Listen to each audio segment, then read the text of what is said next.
All right, welcome to Halitics. I'm Hal Ginsberg. It's Friday, usually free-for-all Friday. Today I didn't call it a free-for-all because the focus is going to be on the woman who has been up until this week, and I do mean this week, for years, one of my two favorite, if not my favorite live streamer, my favorite podcaster, my favorite host, period, regardless of the medium. So that would include, obviously, TV. I think Briahna Joy Gray has been the best, better than Jimmy Dore. Now, is Jimmy Dore maybe more entertaining? I think he is, but he's wrong on more issues. And he's also more arrogant. He's unwilling to listen to others.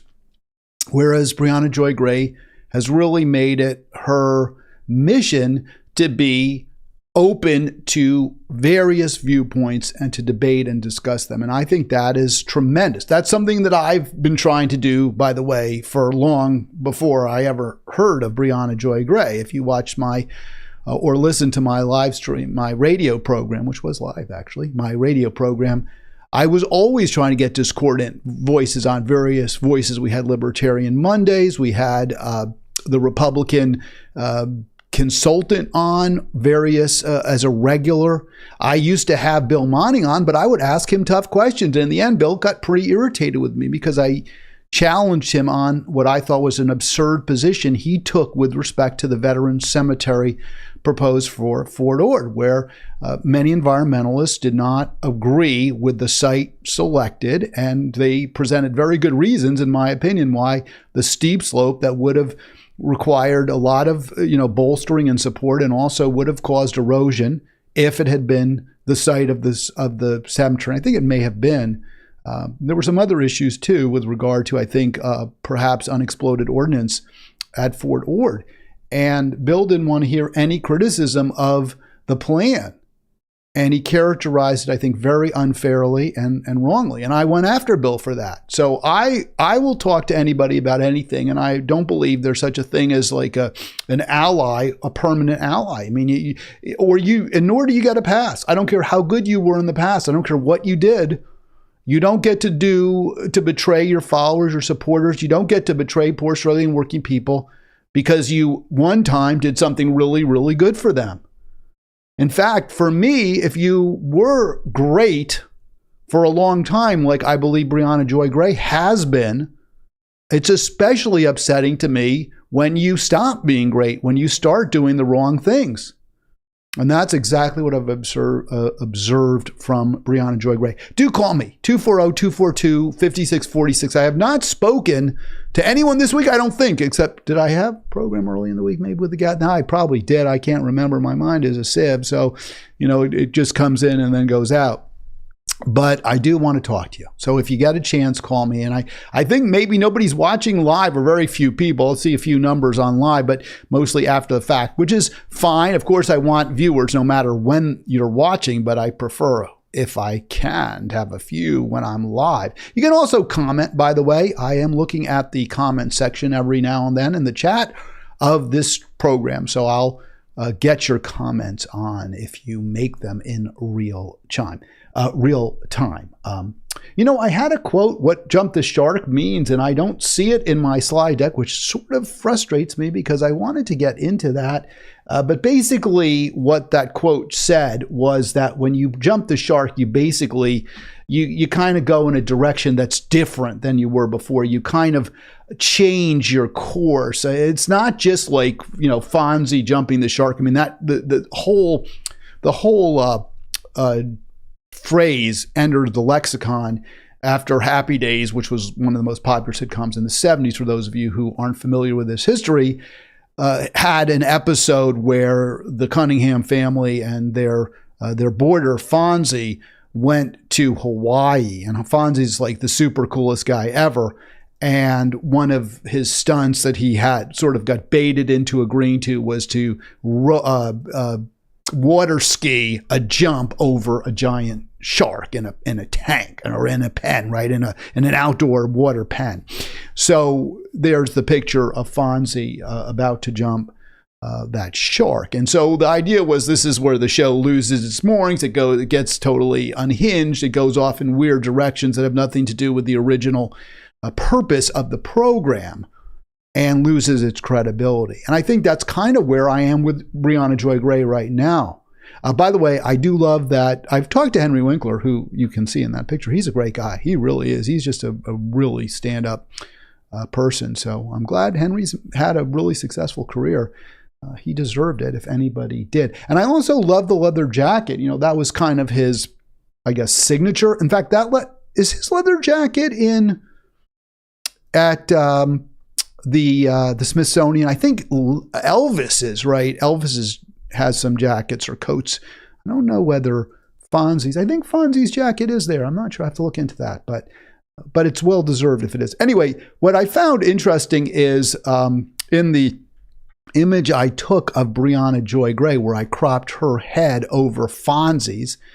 She's also wearing seemingly a leather jacket or velour or some. Is that what you call it? Velour? I don't know. Some sort of. I don't really know what all these terms are, but I think it's leather, just like Fonzie's. There's Fonzie and there's Briahna Joy. So maybe they're wearing a similar jacket. So I guess it works to a degree. Anyway, before I get into what Briahna Joy Gray, and I think this is really important stuff because I have talked, in fact, yesterday I spent quite a bit of time talking about how you can't trust corporate media, period. And you can call it liberal media, you can call it, newspapers of record, whatever you want to call them, the Washington Post, New York Times. I generally believe them, even though I'm very skeptical on occasion. Look, if they say something happened on a certain time at a certain place, I believe it, right? If they say Israel dropped a bomb on Gaza City, I believe it. But what I have problems with is a lot of times their analysis elides important facts, important information, and also they're biased. They get money. They get their advertisers, and they enter now, when we got this from The Lever, they enter into these kind of behind-the-scenes backroom deals with fossil fuel corporations, military contractors, and the like, and they present the view of those sponsors without even letting you know clearly that they're being paid to basically run what they call advertorials. So this is your media. And by the way, if they're getting paid to run the advertorials, that's going to impact on what they actually publish under their own brand name as well. So if the New York Times is taking millions from ExxonMobil to run ads and present little inserts and the like, I can guarantee you that's impacting on what is in their actual pages as well, because the publisher is going to be clear, is going to make it known that they have to, if the writers want to keep writing, if the editors want to keep editing, they need to get those revenues in. You want to keep your job, maybe take it a little bit easier on the coal companies this week. That's what's happening with your media. You want to keep your job, maybe we don't use the word genocide to describe what Israel's doing in Gaza. You want to keep your job, soft pedal NATO's provocative actions towards Moscow for the past 2 decades and amplify anything you can possibly find that makes Putin look bad. That is what is going on at your newspapers right now. And it's much more blatant at CNN and MSNBC. And they just flat out say, we're not going to cover anything that makes centrist Democrats look bad. We're not going to cover anything that suggests that maybe Trump could have been right on anything. That's what your media has come down to. So having honest, fearless voices like Briahna Joy Gray's has been a godsend for me. I mean, I've truly appreciated her. And when I've wanted to get what I felt was, a different take, a take that is untainted, not necessarily one I'm always going to agree with, but untainted by influence, by elite influence. Let's put it that way. I've often looked to Briahna Joy Gray. Also could look to Jimmy Dore, but the problem with Jimmy Dore, first of all, Jimmy Dore, and he'll tell you, he's not that smart.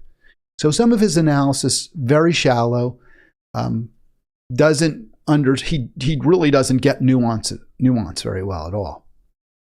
And he doesn't want to do nuance. I mean, that's not what comedians do.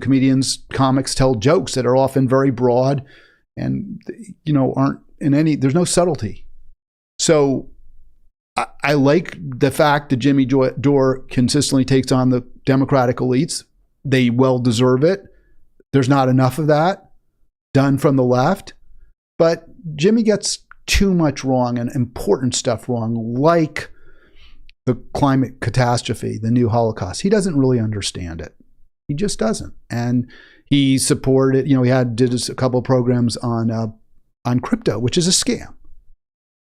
And I wondered when I watched those, is he getting paid for that crap? But I don't know that he is, because he's such an anti-establishment person that, he could view the crypto shills as people who really are fighting the man, I guess. So maybe he really believes that. I don't really know. I mean, I wouldn't put it past him. He's no genius. Briahna Joy Gray, smart. She's intelligent. She went to Harvard Law School. I mean, I don't want to say that's the be all and end all, but generally, if you go to Harvard Law School, you ain't stupid. She's not stupid. She's bright. She worked for Bernie. She has impeccable progressive cred. But unfortunately, she's backed away from what used to be a truly fearless stance against identity politics, against elites of any color, of any ethnic group. She has fought for the people. And she's backed away from that. Before we get to two areas this week where she just completely, in my view, lost it, went the wrong way, let me show you why I do like her, or I did. Let me give you some examples where she took on some real pieces of garbage. I mean, some of the really bad apples, the bad actors in media. People who really deserve zero credibility. And, this frustrates me. People say, well, Hal, come on, look, there's Sam Cedar. And he kind of looks maybe a little bit like you. He's a lot younger, I guess. But, sort of the beard, the shadow, and the glasses and all that sort of dark hair. He was an actor, actually. Didn't make it. If you remember the show Party of Five, he had a couple walk-on roles there. Didn't make it as an actor. Went into progressive media, did a show with Janine Garofalo for a while. He's really a low-rent kind of garbage type person, as somebody I know refers to some people. Although he's not the most garbagey person that we're going to provide video of in this segment or in this live stream today. But let me just get into it. So Briahna Joy Gray, this is what I loved about her. She has on somebody who's just, bought and paid for by the elites, will never take on the, totally does the lesser two evils game. Got to vote for the Democrats. Can't vote for, you got to vote against Trump at all costs. Will never take on AOC or the squad. And she went after this clown, and I think she did as good a job. Now, if you watch this, by the way, and like I said, some of this is frustrating for me because people would say, well, Hal, Cedar gets a lot more viewers, right, by an order of magnitude than you do. So, I mean, maybe he's not as bad as you say he is, right? Well, no, he's that bad, but it is frustrating for me that somebody who is this bad and who really if you watch his show, the production values are weak. Although if you watch this 3-hour video, and I don't recommend anyone do that because it's incredibly painful to watch and the production values are abysmal. You do get a sense at points where Briahna Joy Gray really takes him on, despite all the kind of fluff that kind of makes it hard and the filibustering and his endless chatter about nothing. But she kind of does expose him at certain points, and to my great joy, and I give her all the credit in the world for doing so. Pelosi, there's no way that Nancy Pelosi could become Speaker of the House. And my main crucial point, and I think that what really can't be. All right, so Briahna Joy Gray and Cedar are debating the force the vote, which obviously should have been done. We know it should have been done because the Republicans have used force the vote to get the right-wing extremists in the Republican Party have used force the vote to get what they wanted, including ultimately getting rid of Speaker McCarthy. So the flip side of that is AOC and her minions would not take on Mama Bear Pelosi, just voted for her, just voted for Hakeem Jeffries by acclamation, no challenge. And what we see in a result is endless war. We see no Medicare for all. We see no $15 national minimum wage. We see the Republican Party likely, at this point, it would appear, to get the White House back. That's a major result of the complete failure of the left and the Democratic Party to force the vote, take on the Democratic establishment. And they did exactly what Sam Cedar pushed them to do, which is nothing. Do nothing. No, let's have no internal dissent. You must follow orders in the Democratic Party. You must fall in line. That's Sam Cedar's position. Ignored. And what really got lost in a lot of this discourse, because people weren't arguing the merits of this in good faith. They were arguing about Jimmy Dore, and I think there's a lot you can like I say, I think that I've been very entitled to your feelings about Jimmy Dore, but the reality is there was a moment where we could have. That is, and you can see now he interrupts her. Cedar does. By the way, a little bit of scratchy audio there. Sorry about that. He interrupts her. He interrupts the entire program except when he's just talking. He's the worst. But again, I give, and if you like Sam Cedar, please call. I really want to hear from you. If you think this guy provides anything of value, I'd love to know. I'd love to know why you think he earned the over 1 million subscribers he has to his crappy, bad faith garbage.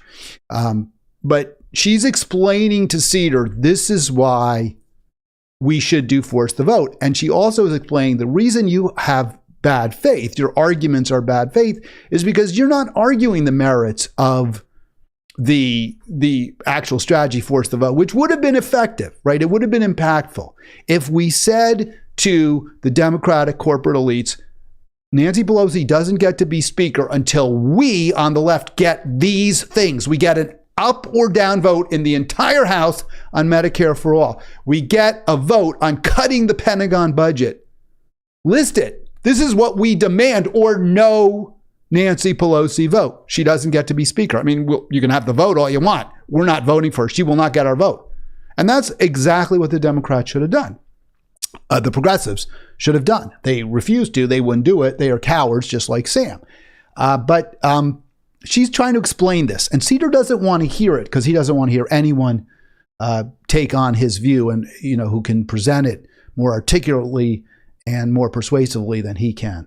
And so he interrupts her, but she stands firm. This is why I loved Briahna Joy Gray. And I argue that I don't want to be part of this because he's using this as some type of litmus test, that is actually a good faith argument.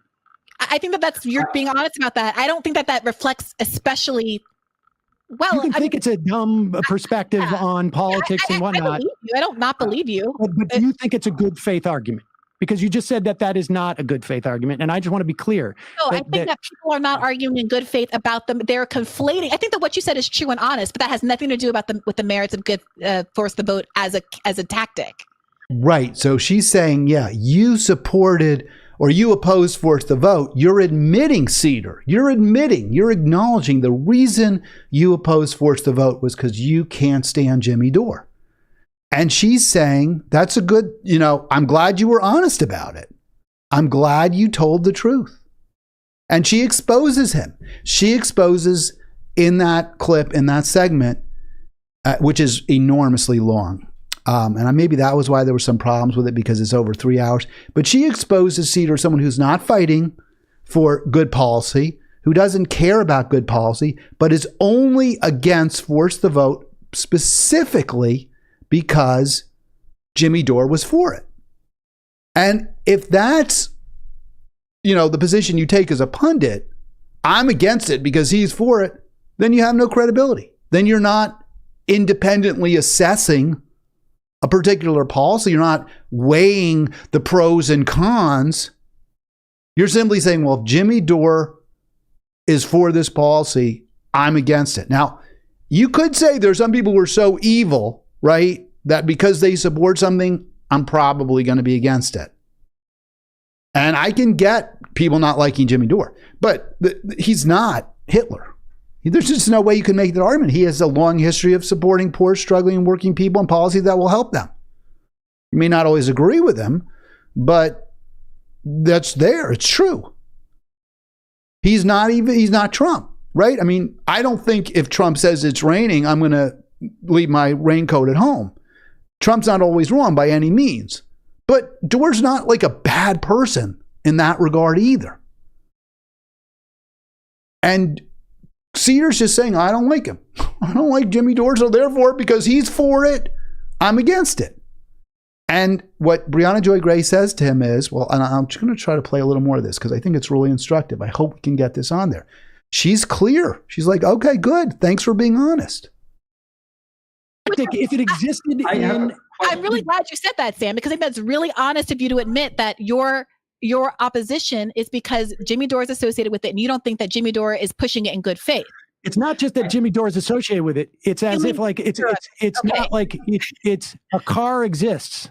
And whether I get into that car is going to have something to do with who's driving it. Right, but there are a lot of others than that. All right, and I mean, of course, that's the stupidest argument of all because Dore wasn't driving any car. The plan forced the vote was for the progressives in Congress to say we can't support Nancy Pelosi until we get some concrete concessions that we never ever get. It's not like Dore would drive the car off a cliff. The car was going in that direction. And he was in the car, it's true. And because Sam personally dislikes Jimmy Dore, he's against it. So this is really good. Now, I understand it was a lot of work, but it's important because she is, I mean, we had to take a lot of time to get there. And it's important, but it's important to discuss this because who we listen to, who we consider to be our allies in media, who we consider to be honest, and who have values that we share is really important. And what Briahna Joy Gray did there is she exposed this guy for the piece of human garbage that I think a lot of us know he is. All right, now I said that Cedar's a garbage person, but this guy, I mean, he's a lot stinkier, older garbage with a lot of poop in it. Gosh. Worthy of the platforms that they stumbled into through the charity of people smarter than them. For a genuinely unhinged person, she'll never have me on. You'll never have me on, will you, Briahna? You know that wouldn't go well for you. I mean, I'm what excited a to be joined today on nasty piece of work this guy is. He's as bad as they come. He really is. He's loathsome. And Briahna Joy Gray, he insults her. He used obscenity to describe her. I didn't play that part of the clip. She gets this piece of garbage on. Good for her. Good for Briahna Joy Gray. Bad Faith podcast for the first time by prolific Twitch streamer turned YouTube streamer. Vosh, welcome to the program. Hello, what a pleasure to be here. Hope you're doing well this fine morning. All right, yeah, so I don't know what's going on. I'm going to reboot that computer, folks, because we're having a little, or at least I can't really reboot that one, but I'll actually restart that because it is definitely buffering. And I haven't had really any issues lately with my computer, so I'm not clear. Maybe it just needed to be restarted, I hope. See if we can get Vosh back on here. Because what this really is about is showing how far a really top quality host has fallen. Briahna Joy Gray. So some of her greatest hits, exposing Sam Cedar on Force the Vote for the shallow, selfish, petty person he is. Now having on a nasty, small-minded, ignoramus Vosh. Worthy of the platforms that they stumbled into through the charity of people smarter than them. For a genuinely unhinged person, she'll never have me on. You'll never have me on, will you, Briahna? You know that wouldn't go well for you. I'm excited to be joined today on Bad Faith podcast for the first time by prolific Twitch streamer turned YouTube streamer. Vosh, welcome to the program. Hello, what a pleasure to be here. Hope you're doing well this fine morning. All right, so he's like, yeah, I'll be friendly to you. I mean, because he's like all bullies. He can be nasty all day long when he's just talking to his bros on the Vosh podcast. But once he's on Briahna's show, he pulls back. And again, Briahna Joy Gray deserves all the credit in the world for having someone on her program. So, oh, you'll never have me on. You know you can't handle me. So is that right? Is Vosh right? Is he just going to wipe the floor with her as I guess he thinks he will? Let's see. Now, again, I know we're getting that bad audio, folks. I really do apologize. It may just be because these are long clips. She does these long form programs. I know I do, but hers are even longer. And maybe that's part of the issue as well. So that may be a lesson to me going forward. Let's see if we can get this up. Substantive disagreement with me or my political approach. So she asks him rather, what do you disagree with that I've said that I do? What do you find problematic in my approach? Because he was so, critical of her, so unpleasant. You'll never come on my program, and he calls her a fascist enabler and all that. So I think, she's trying to come back with, well, what is it you don't like? I'm going to reduce the quality of this. See if we get a little better. The gist of it is this. And, we're all, not everyone's going to agree on every part of this. Some disagreement is natural. But I've noticed a tendency across the left where, as a reaction to the idea that softness and identity politics has in some way weakened the left's movement, the left coalition, I see some people who are moving towards this, well, the right and the left both have the same fundamentally, valid critique of society, which is to say that there are elites in charge who have an undue and inordinate amount of power, and that the best way to challenge those systems is... All right, so what he's, and this is the question to her, she asked, and this is, again, getting into it, because if you watch Vosh, you tell there's no substance to it whatsoever. But here, she's actually got him to acknowledge, well, this is what I don't like, is you sometimes say we can work with the right. You sometimes feel like there are common interests among the right and the left. And I don't like that.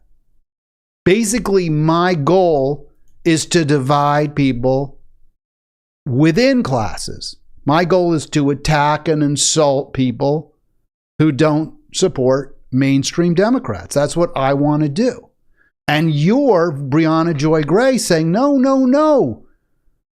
It's the elites in Washington. It's the corporate control. It's the duopoly that's the problem.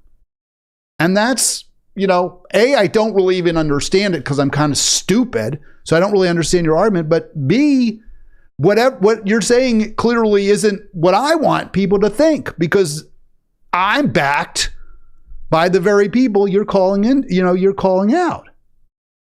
So again, Briahna Joy Gray doing a really good job exposing these charlatans. And that's why I loved her program. With a kind of like a radical populist movement that is left-leaning, but can reach out to the right, Principally, I don't disagree with this. It's definitely possible. Right, so first he says, well, I don't disagree with that. No, I don't disagree. And then, well, yeah, you do. Economic elites and turn it in the right direction. Sometimes they're just mad about Jews.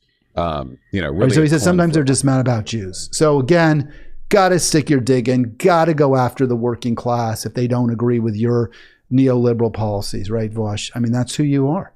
And let's see if we can get a little more, because she tries to explain to him. I've got one more clip here this way. She tries to explain to him why she takes the positions she takes. And you can see he can't. He's totally out of his he's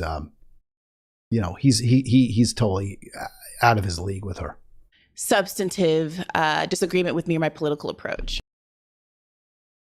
So let's see that we think substantive disagreement with me or my political. So we'll go to this. Here we go. In the case of the FBI, just to be clear, Vosh, I didn't vote third party because it represents my virtues. I represent third party because, practically speaking, if third parties get, I believe, to 5% of the vote percentage, they get additional funding. It makes it more possible for a third party to get ballot access and to be an actual contender and change that oppressive two-party duopoly reality that we live under today. It's a real thing that can happen if enough people. And you can see he doesn't know what she's talking about. You can see by that face there, he's like, what are you talking about? And what she's saying to him is, I vote third party because I don't see any real difference between the duopoly. It's a meaningless vote. And I want third parties to get up to the 5% threshold and get some funding. I get what you're saying, that they're not going to win probably, but at least there could be other value. And you can look, he's just like, whoa, what are you talking about? I don't understand funding. And then when his response betrays his ignorance. And this is, again, really good stuff by Briahna Joy Gray, because she's exposing a bad person. She's exposing a charlatan, a phony. This is what she did for years.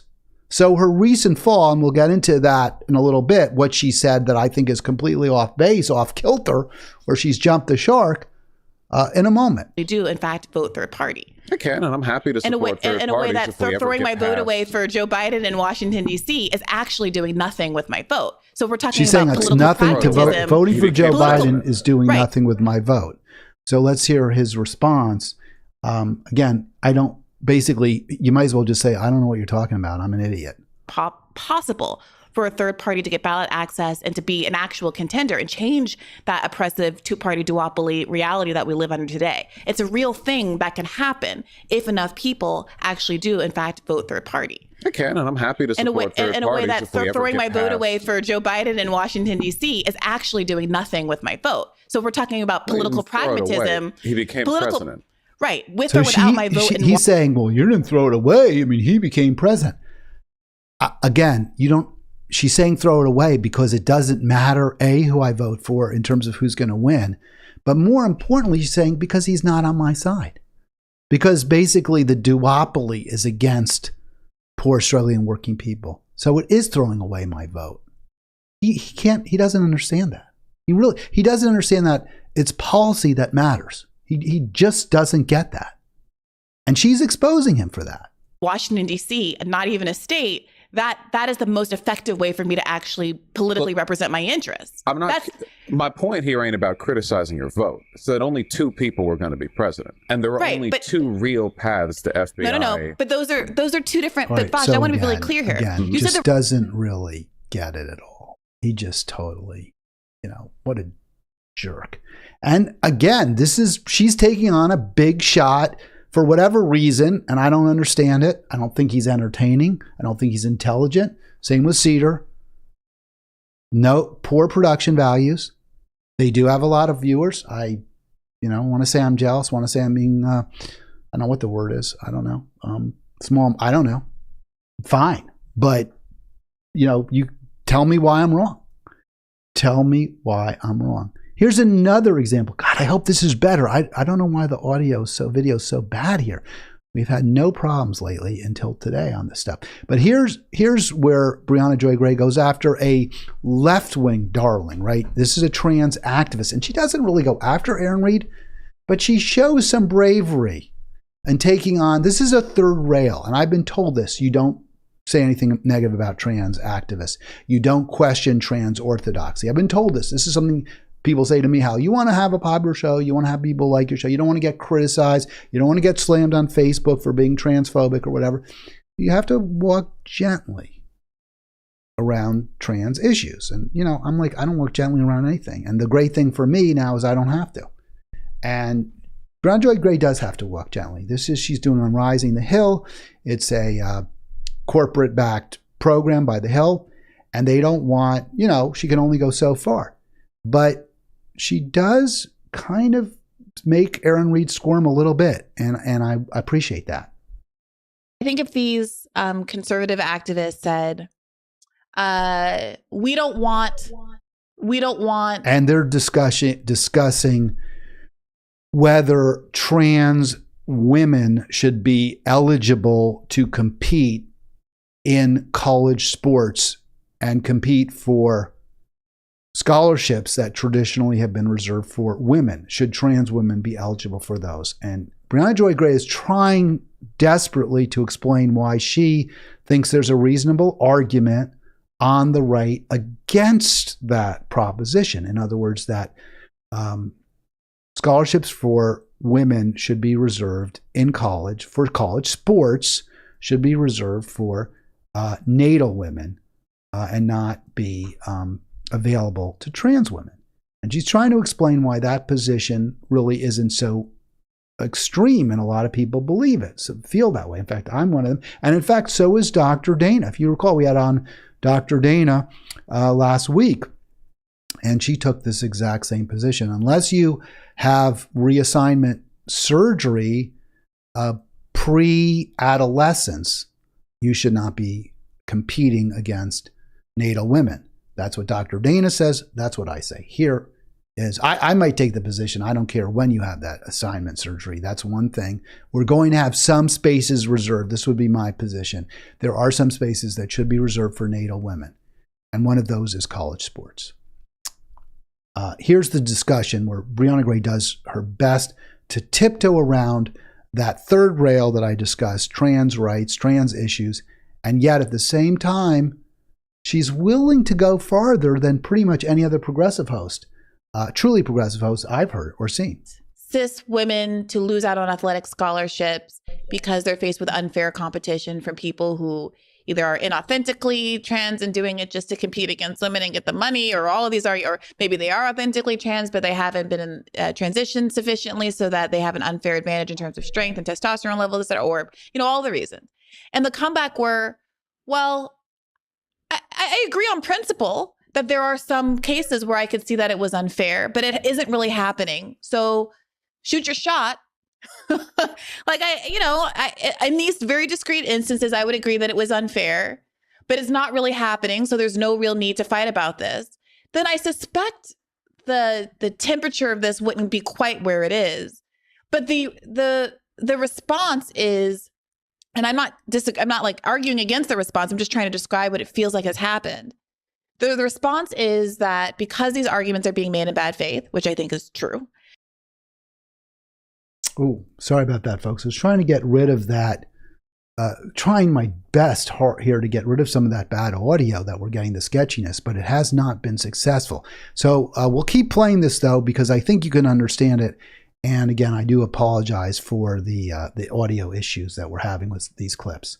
But what basically is going on here, just so you understand, is Briahna Joy Gray is trying to get a concession from the trans activist, Aaron Reed, that, okay, there are legitimate arguments against allowing trans women to compete in college sports against natal women, and also to reserve the scholarships that are available to D1 athletes who are women to those who are natal women. And she's trying really, really hard. And she doesn't meet with much success. Let's see if we can get about the ridiculousness of a lot of these laws. But it is a little harder to take the stance that there's like absolutely no there when it comes to the sports issue. And sometimes I wonder, and you tell me if I'm conceding too much here, if it wouldn't be better to say, okay, I'm not going to fight that fight. It's a very narrow, it very rarely ever comes up. If it's a direct scholarship issue, fine. And I'm not going to let you use that to deflect from all of the ways that trans people's rights are being substantively infringed upon over here with all of these other laws. Do you think, what are the risks of even conceding that in your mind? All right. So what Briahna Joy Gray was trying to do there, and I think it was a very clear, very well phrased question. And I'm going to see, I kind of lost the thread there for a sec, but what she's saying to her is, look, isn't there some argument? Isn't that a fair argument that yes, in lots and lots of cases, transphobes, anti-trans people use college sports to try to divide the trans community, but to try to divide people who aren't trans from people who are trans, because this issue does seem to resonate with many Americans. And it's easy to understand why it would resonate. There's a general sense, and I think most of us have, that males, we know that men have advantages in sports. There's just no question about it. And the idea that an adolescent girl or a young woman, still a teenager in many cases, is going to be going up against an individual who went through male puberty, I think we instinctively have a problem with that. And Briahna Joy Gray is absolutely trying to get Aaron Reed to concede that point. And I think she deserves a lot of credit, because this is how we can move forward, is when each side acknowledges the legitimate arguments of the other. And that's what Briahna Joy Gray is trying to do. And I give her tremendous credit for that. Doesn't get anywhere with it, but she's trying. In the chips fall where they will may, this won't really implicate student athletes. Really, I mean, you know, why is that not a reasonable solution if we want to kind of, you know, undermine the conversation, deflate the conversation, the energy behind the conversation around this particular issue that's sucking up so much attention in the country? You know, it's funny because you mentioned that they were flawed, and they are. And here's the problem. And I think that this actually gets to the whole point of trying to legislate this away. People are trying to legislate a gender binary that doesn't exist. And here's why this is an issue. So yeah, the Olympics came up with new ways of doing it. They used hormone levels. These new ways significantly harm cisgender women as well. Because what ends up happening now is that... So I'm going to stop it there, but you could see Briahna Joy Gray trying desperately to get some concession from her guest, that maybe, just maybe, those who oppose transgender women competing against natal women in college sports isn't the greatest thing ever. Maybe there's an argument that you all, you know, the trans activists could be willing to accept and acknowledge. And that goes nowhere. Her guest rejects it completely and says, nope. When this has even been tried, like in the Olympics, whatever tests they use have actually hurt natal women. And that's just true, but it's also false.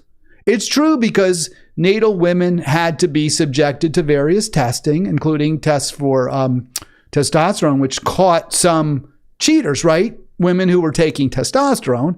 But also there are apparently in South Africa, there are some tribes which have a higher percentage of, I don't want to call them intersex, or people who are more kind of both, you know, have more male-female traits, more androgynous. That's not seen in other populations. And yes, that's a problem. That's an issue that has to be addressed, because I think there was one of the athlete's name was Caster Semenya, if I'm right. And when she was tested, she had very high levels of testosterone compared to women, to natal women. And it's because apparently genetically she's from this tribe that has that particular trait. So yes, that is something that the IOC and athletes will have to, you know, athletic commissions would have to deal with. What does that have to do with this issue of women in sports and trans women in sports? The fact is that because Caster Semenya had the high levels of testosterone, she did have a major advantage over other women, other natal women.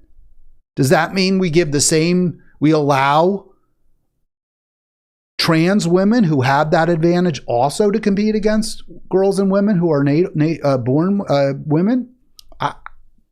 I would say that's not an argument. That's not a good argument. I would say that Briahna Joy Gray was doing her absolute utmost to try to come to some meeting of the minds. And I give her all the credit in the world for doing that. That is why I like Briahna Joy Gray. That is why I've been a supporter of Briahna Joy Gray. That's why I think she's one of the best hosts around, or was. But now let's get to why I've got problems with her. And I hope these clips work out well, because I can't redo this program. It's just a lot of work, and I got a lot of other things I have to do, and I'm just not going to redo it. But hopefully these clips, because you get the flavor anyway. If it's awful, I will have to do something about that, but I'm hoping it isn't. So this is from Rising. There's Michelle Wu. She's the Boston mayor. And, let's just play the clip. Here we go. I think you'll get a sense for what's going on here.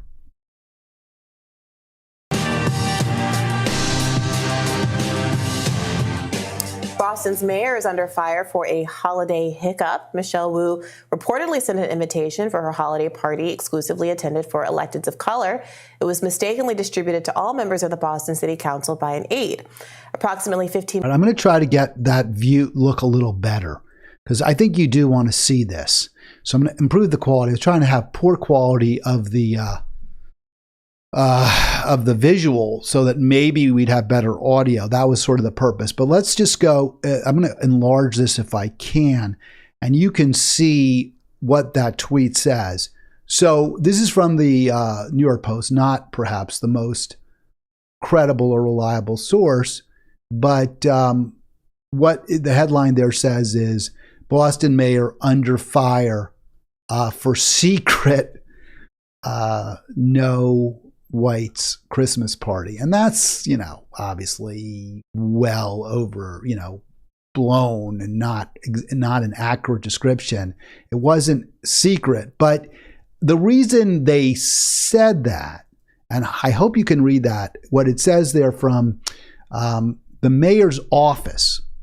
She's sending an invitation to the city council of Boston. And her chief of staff or one of her assistants, who, by the way, goes by she, her, hers, on behalf of Mayor Wu, I cordially invite you and a guest to the Electeds of Color holiday party on Wednesday, December 13th.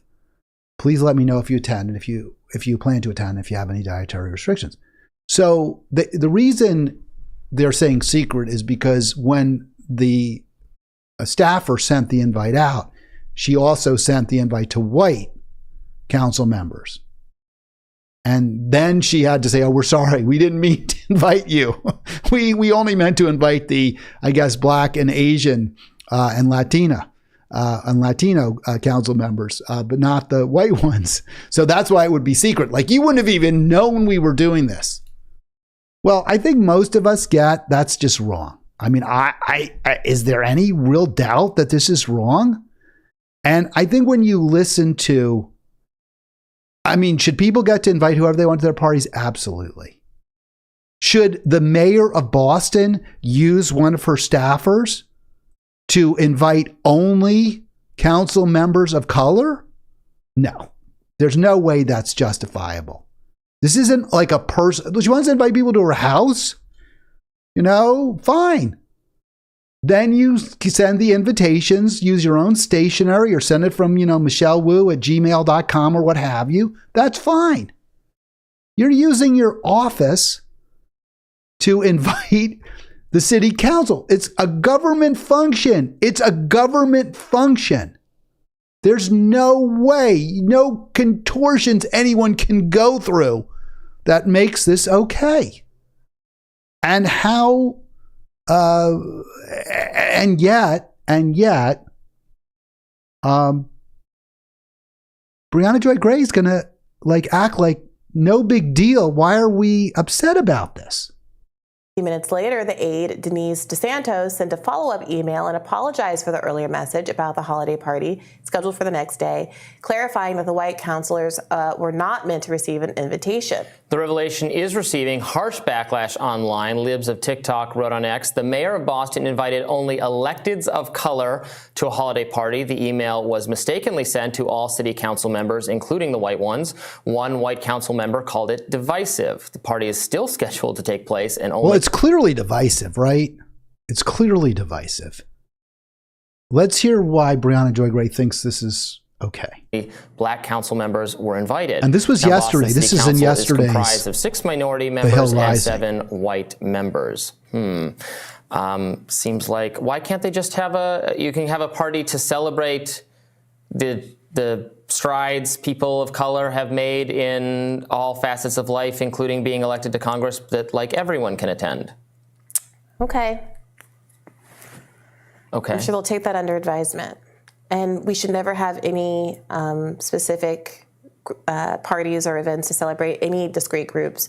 All right. So Robbie makes a really good point. You're going to have a holiday party for the city council. Why can't you just invite everybody? You could even have it because the party theme was celebrating electeds of color. I don't think that's the right theme for a council a Boston City Council party. I don't think that's the right theme. I think the theme should be completely inclusive. That's clearly not all inclusive. But I get the argument, oh, yes, it is. We're finally making Boston available. Boston government is open to everyone. So fine. You want to have it. I don't love that theme. You want to use that theme, fine. But everyone gets invited. You don't pick and choose which council members to invite. It's a personal party. It's a private party. It's a party you host at a restaurant somewhere that you pay for out of your pocket. Fine. This is apparently taxpayer funded. The staffer is paid by the taxpayers, right? Out of city taxes or state taxes or however they fund their government. I don't know how this is a hard one for her. And she's like, oh, fine. If you don't want to, you can criticize it. That can be your take. How could that not be one's take? Veterans, not people with physical So she's saying, oh, well, we could have, what about if you have a party for veterans or a party for physically challenged people or a Hanukkah party? We'll hear from her on that too. Not people who are celebrating St. Patrick's Day, not a Jewish celebration. I don't, it's all absurd. You could have, if the Boston City Council wants to say, hey, we're an Irish city, you know, we got lots of Irish people here. St. Patrick's Day is a big party. Let's have a St. Patrick's Day party. They're not going to say, well, the voters, only Irish people get to come or only Irish council members come. What is she thinking?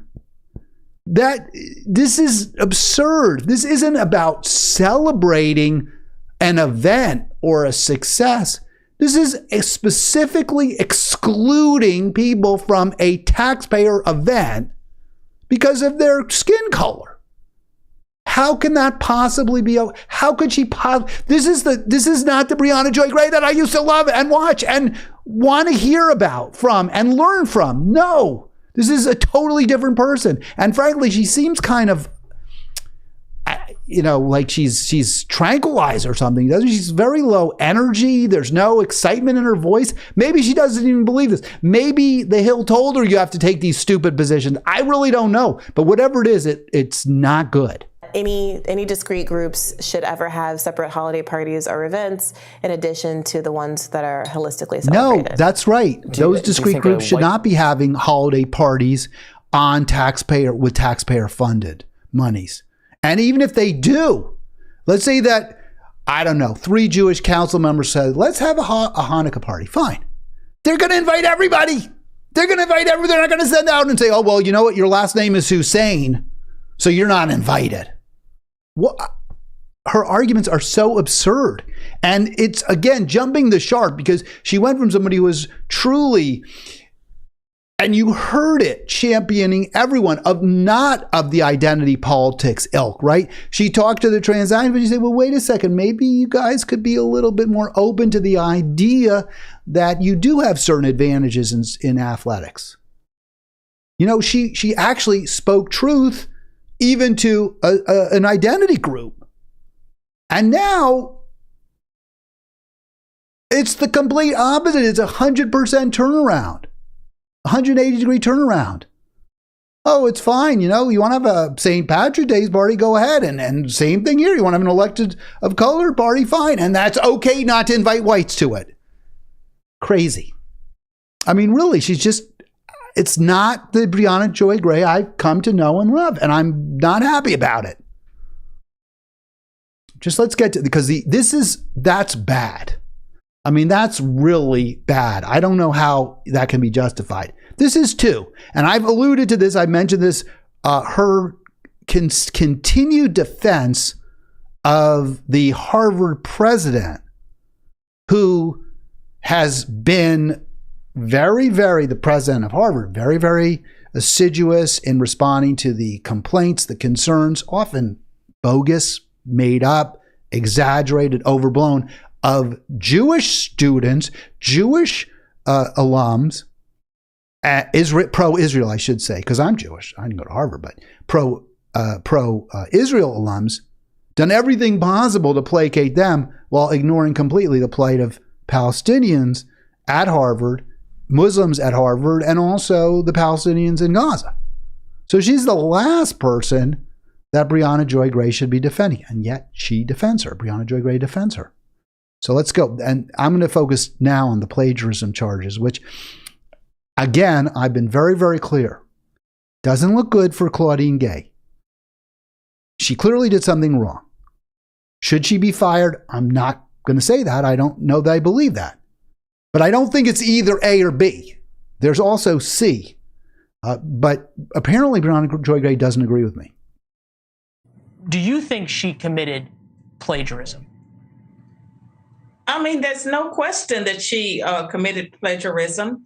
There are some Harvard faculty members who are trying to redefine what is plagiarism. We all know what it is. And so she did violate that. And it was not just in her dissertation, it was also in some of her publications. NAACP Right, so Professor Carol Swain there is the author who was cited, but improperly cited. I think the Harvard Crimson, that's the newspaper there, has done a deep dive into this, and so have some others, and said she didn't attribute in the dissertation that Claudine Gay, now president of Harvard, submitted for her doctorate.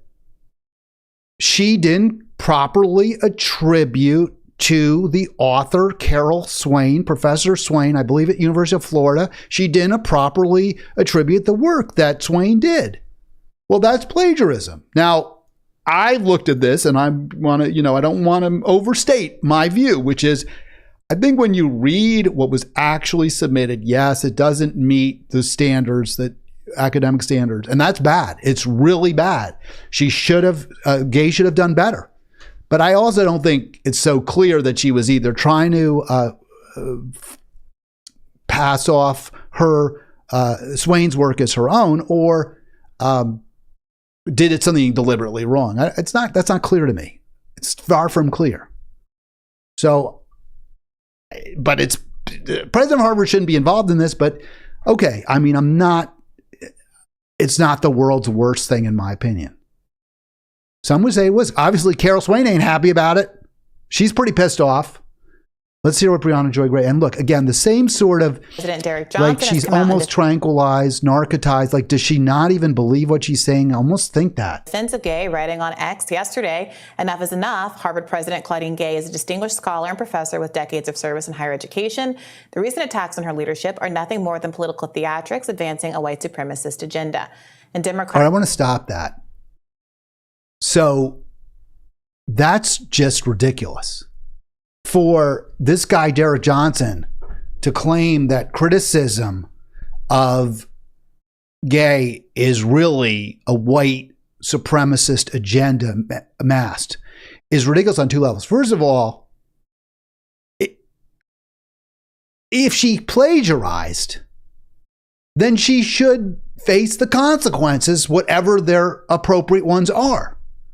Even if the people claiming or calling her a plagiarizer, or those who expose her, are really just trying to undermine some kind of diversity, equity, and inclusion agenda, even if that is their goal, or if their goal is truly white supremacist, as Derek Johnson alleges, if she plagiarized, she plagiarized.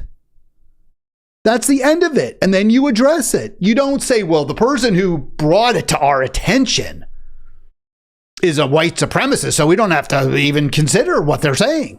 No, that doesn't work that way. And anyway, you just heard Carol Swain, who happened to be a black woman, saying, no, she plagiarized from me. She stole my work. I'm mad about it. I don't like it. Do something about it. So obviously Derek Johnson's argument is ridiculous. And Briahna Joy Gray should call it out. She shouldn't just read it and say, oh, well, this is what this other person says.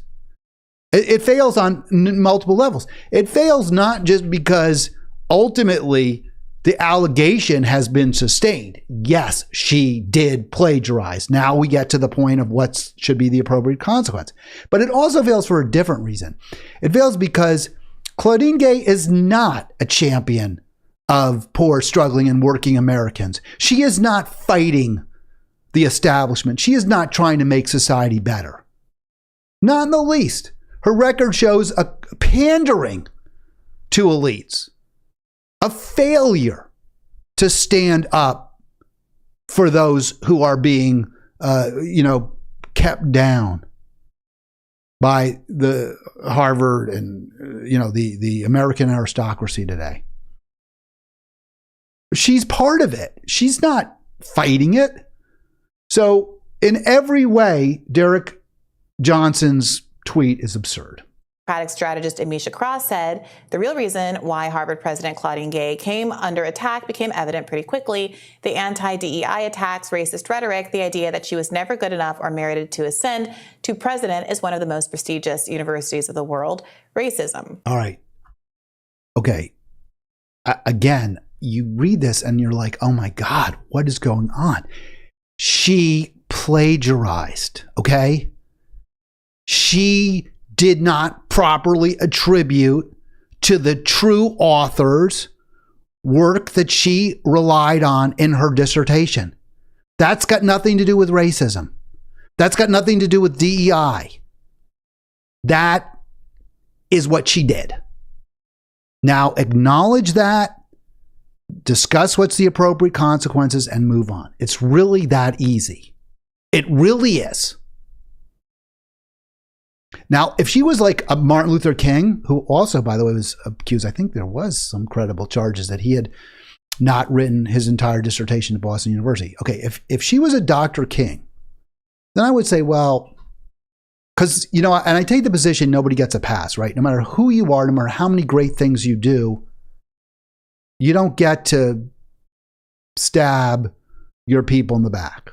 You don't get to, and when I say your people, I mean people that that need your help, need your support, your constituents. You don't get to do that. But Dr. King didn't do that. He fought tooth and nail against the elites who were trying, and against racism, who were, doing everything possible to maintain a truly unjust society. And he didn't only fight against racism, right? He fought for peace. He fought for workers. He fought for poor people. He fought for people who weren't even American. And guess what? Claudine Gay hadn't done none of that. She's not fighting for the Palestinians. She's not fighting for Muslims at Harvard. She's not standing against, elitism and classism. So the defenses for her fail on every level. If she had been doing all that, if she were truly a champion, then I would say, well, yeah, we got to keep that into account. And I would make that part of my, when I was if I was a fact finder or a judge in her case, I would say, well, and I don't really know, because again, I feel like the charges of plagiarism have been sustained, but I don't know what the appropriate penalty should be under the circumstances. I would say, you know what? President Gay did plagiarize. It's bad. I don't think it rises to the level where it merits immediate discharge from her duties. And I also take into account all the work she's done as president to bring to light the corruption in the American government, the corruption at Harvard, the desire to make sure that this university is fighting consistently for poor, struggling, and working people. So I'm going to take all that into account. How she stood up to the pro-Israel lobby. How she stood up to the powerful alumni and made the school more inclusive. If she had done all that, I would say that should be considered. The thing is, she hadn't done all that. So I don't know. There's obviously that's the tenor of the defense of her actions so far, that it's all racism and white supremacy, to object to, but what now multiple professors not properly cited or taken, having had the words and phrases used exactly by Claudine Gay, now saying that they feel that it is, in fact, plagiarism.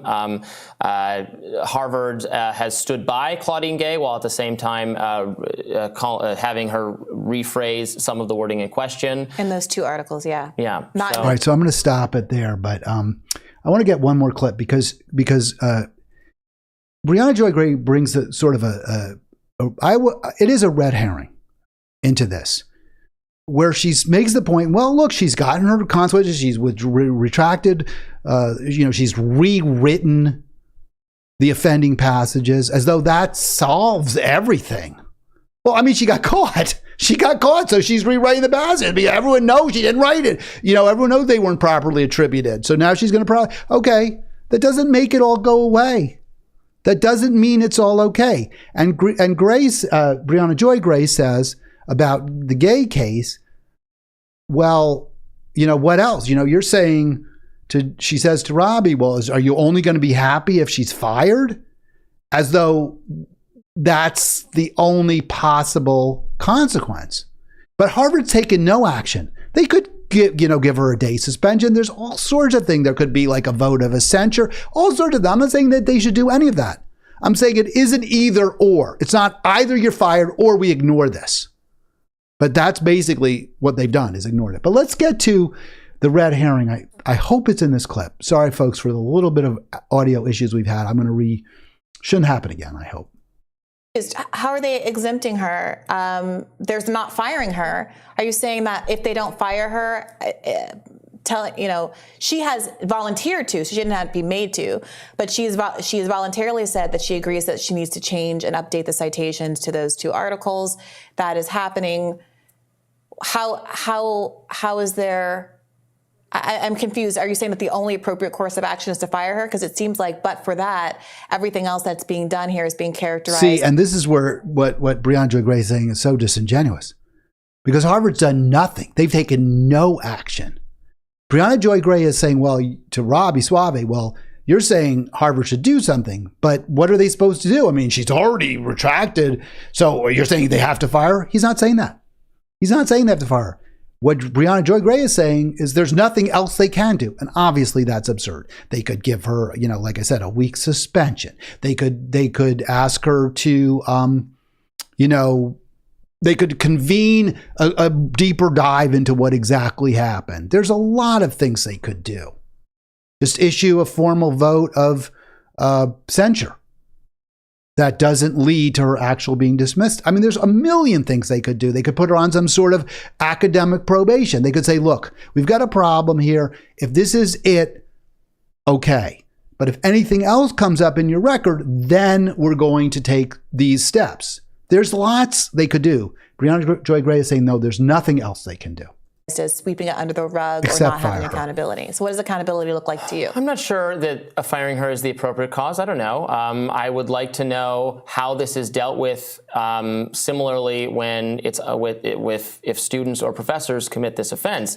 Is expulsion on the table for violating this for repeated violations of the policy? Then I would say probably she should resign or be fired. Well, I know that you bristled somewhat when I brought up the example of Alan Dershowitz, but we know that hasn't been Harvard's course of action when very serious, much more. So this is the red herring where it's not making it up. There was a claim by Norm Finkelstein that Alan Dershowitz plagiarized a book he wrote. And Briahna Joy Gray is saying, well, Finkelstein brought up this charge against Alan Dershowitz, a Harvard law professor, and Harvard didn't do anything about it. So there's already a precedent that you can plagiarize, and it's much worse what Finkelstein says Dershowitz did than anything that Gay did. So there's already a precedent set that it's okay for Harvard professors and presumably administration staff to plagiarize. Well, again, this argument fails on multiple levels. I'm going to get into why factually she's wrong to a significant degree, but also it's a bad argument for another reason. If Harvard, in fact, did overlook or ignore or sweep under the carpet an allegation against a sustained, a legitimate, a correct allegation of plagiarism against Alan Dershowitz, that doesn't give every other professor and every other staffer, every other academic at Harvard a pass to plagiarize. It doesn't. They're not saying. They shouldn't be saying. It's like you let one speeder go. That doesn't mean the next person gets to speed. And as bad as it would be if indeed Dershowitz had plagiarized, and it was found that he had plagiarized, as the Harvard Crimson has concluded that President Gay plagiarized. As bad as it would be if he had done it, he's not the president of the university. He's a law professor, a very prominent, well-known law professor, and law professors shouldn't commit perjury, or plagiarize, rather. It's not perjury, it's plagiarism. Perjury would be under oath. Law professors should never plagiarize. And I think if he plagiarized the way Finkelstein alleges, he should have been fired, because I think she's right. The allegations against Dershowitz are more serious. But did he? Did Harvard sweep anything under the rug? We'll get to that in just a moment, but let me just get one more point here. Let's see if we got a little more, because what again, her argument is, well, Harvard can't do anything now because they already let Dershowitz go. More substantive plagiarism claims were raised about Alan Dershowitz's work. So if there's a double standard here, it does seem to be that people are pushing for the firing. All right, so she's saying the double standard is that they're pushing for the firing of Gay, and no one has a problem with Dershowitz. But it's so wrong what she said on so many different levels. Let's get into it. So I looked this up. I couldn't find out. First of all, these charges against Dershowitz go back over 20 years. And they were raised by Finkelstein, who was a professor, I think, at DePaul University, maybe, or City University of some university in Chicago at the time, I believe. It could be wrong. He was very, very upset, Finkelstein was, about a book that Dershowitz wrote called Beyond Chutzpah. No, I'm sorry. The book that Dershowitz wrote was The Case for Israel, as you can see on your screen. That's the book that Dershowitz attacked, that Finkelstein attacked Dershowitz for, according to Finkelstein, plagiarizing The Case for Israel, which was published back in the early 2000s, over 20 years ago now. And that was a private, it was not a Harvard publication. He didn't write it for Harvard. He didn't submit it to Harvard, which is very different. Right there, that's a fact, a relevant fact. Gay has been found to have plagiarized her dissertation that she submitted to the university. That, to my way of thinking, makes that, in that regard, what she did more serious with respect to Harvard than what Dershowitz was alleged to have done in a book that he published privately, or that was, well, published by a, outside firm. That's really important. Briahna Joy Gray never mentions that fact. But there's more to it than that. Dershowitz, unlike Gay, never conceded that he did anything wrong. He said everything in his book he wrote. He tried to check every primary source. He does admit to have made a couple of errors, but he said the errors that he made, and he makes a good point about this, actually the errors that he made were errors that weakened his thesis. It was about the number of Palestinians who had been displaced in 1947-48. And he apparently used a lower figure than the actual number, which you would say, well, so Dershowitz was saying, all these people are saying Israel's so bad, Israel's so evil, Israel displaced all these Palestinians when the state of Israel came into being. But in fact, said Dershowitz, it wasn't the Israelis who told the Palestinians they had to leave. It was their imams and it was other Muslim figures. Now, I'm not getting into the truth or falsity of any of that. I, as you know, strongly support Gaza. I believe Israel's completely wrong. I do not share Dershowitz's view at all. In fact, I think Dershowitz is a really bad guy and a real piece of garbage. But, the facts are the facts. And he wrote this book, and he argued that it wasn't Israel that kicked out these Palestinians. It was their religious leaders who told them to leave Israel and move to Palestine, move to the West Bank, move to Gaza. And what Finkelstein said is, you understated greatly the number of Palestinians who left Israel at the behest of their religious leaders. And so this is what what Dershowitz said in response. So you're saying, Dershowitz said, so you're saying, Finkelstein, that in fact, a lot more Palestinians left at the call because their imams told them to. So that makes my case even stronger, because you're saying that it wasn't Israel that kicked them out. They voluntarily left. And he's right. It's true. The error that Finkelstein alleges Dershowitz made, actually, to the extent that he made that error weakened his case. He didn't make something up to bolster his case. He may have gotten, and he said he didn't concede he was wrong, but he said, maybe I did get that wrong. He said, I may have misread something or misquoted. Wherever I read it, I'm sorry if I got that wrong, but it wasn't, no one said I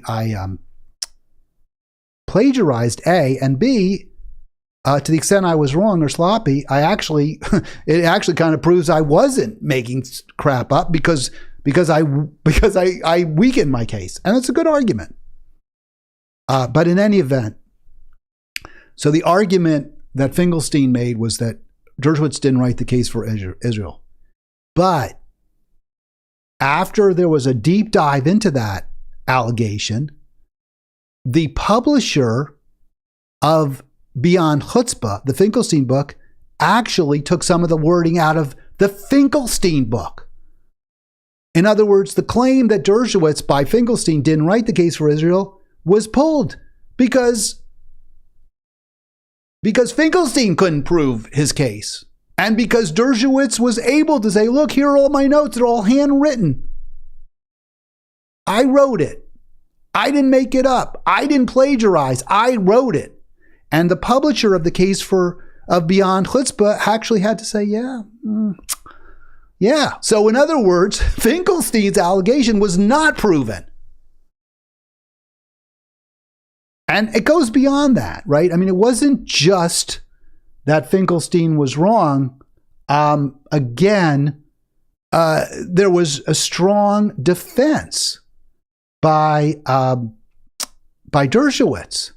And I'm inclined, again, you go for somebody, you say they did this, they violated that rule.